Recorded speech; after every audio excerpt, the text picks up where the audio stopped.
دوستو اس دعا میں بہت طاقت ہے۔ آپ سب یہ دعا اپنے پاس لکھ کر رکھ لیں اور ساتھ ہی ساتھ اس دعا کو یاد بھی کر لیں۔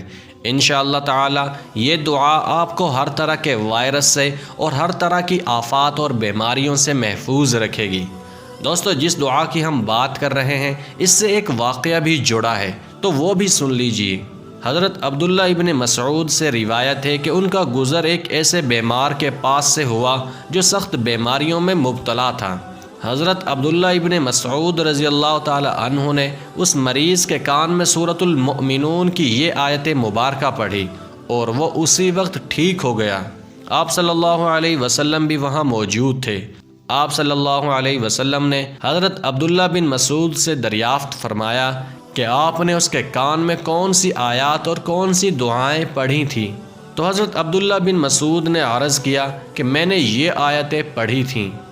دوستو علماء کرام نے لکھا ہے کہ صبح کے وقت نہار ہوں اگر آپ اس دعا کو 7 مرتبہ پڑھ کر پانی پر دم کر دیں اور اس پانی کو پی لیں تو انشاءاللہ جسم کے اندر جتنی بھی روحانی اور جسمانی بیماریاں ہوں گی وہ سب کی سب ختم ہو جائیں گی۔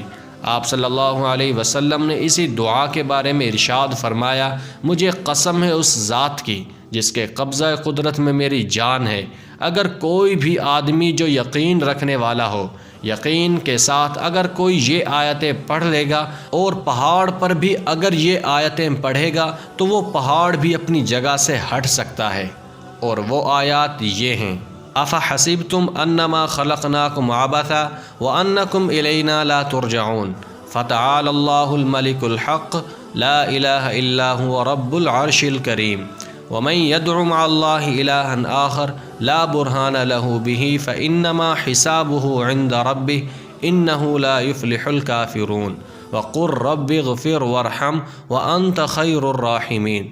دوستو یہ سورۃ المؤمنون کی آخری چند آیات ہیں، اور کوئی بھی بیمار ہو اس کے دونوں کانوں میں یہ آیات مبارکہ پڑھ دیجئے، اللہ تعالیٰ کے حکم سے اسے بہت فائدہ ہوگا اور وہ شفایاب ہو جائے گا۔